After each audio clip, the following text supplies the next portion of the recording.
Cerita tu tak selalu kuat berbunyi. Kadang-kadang dia senyap, tapi dia ada. Macam ditutupan jantung, tak perlu dilihat tapi tetap hidup. Aku pernah rasa seolah-olah jatuh cinta. Sekali, mungkin dua. Tapi bila aku korek dalam-dalam, rasa tu aku tak pasti cinta atau cuma keinginan untuk rasa dimiliki. Cinta bukan lagu sedih, bukan puisi manis. Cinta itu senyap tapi dalam. Cinta tu bukan cakap manis. Cinta tu kesetiaan, konsisten, bertahan bila semua orang pilih untuk lari. Aku ada baca satu ayat di Twitter, seseorang yang kata tak percaya pada cinta. Aku percaya pada cinta, ya aku percaya. Tapi bukan cinta yang dibuat-buat, bukan cinta murahan. Aku percaya pada cinta yang nyata, yang diuji, yang terbukti. Pernah aku jatuh cinta? Entahlah. Kalau aku pernah jatuh cinta, rasa tu takkan lenyap begitu saja. Ia kekal, ia ke dalam jiwa. Ia bukan bayang senja yang hilang bila malam datang. Cinta sejati tak retak bila dia hentam badai. Dia tak lari bila ada luka. Dia hadap, dia bertahan, dia berjuang sampai akhir. Kalau aku pernah rasa cinta macam tu, aku pasti tahu dan aku takkan persoalkan.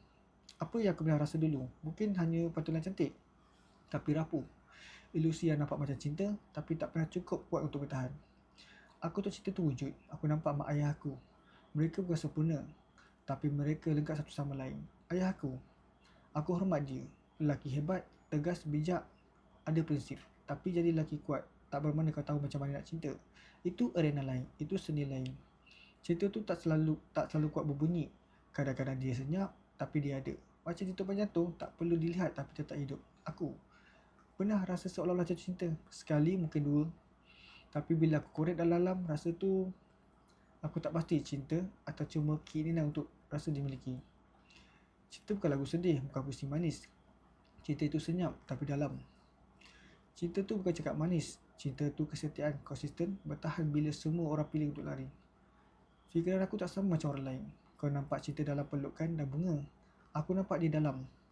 Aku nampak di dalam diam, dalam kejujuran, dalam tak mengalah. Dan macam mana dengan luka lama? Kita rawat, kita pulih, lepas tu kita bangkit. Kita teruskan. Seseorang tertera, tak berhenti sebab luka. Dia terus mara. Luka cuma sebagai dari kisah perjuangan. Jadi ya, mungkin aku pernah jatuh cinta sekali.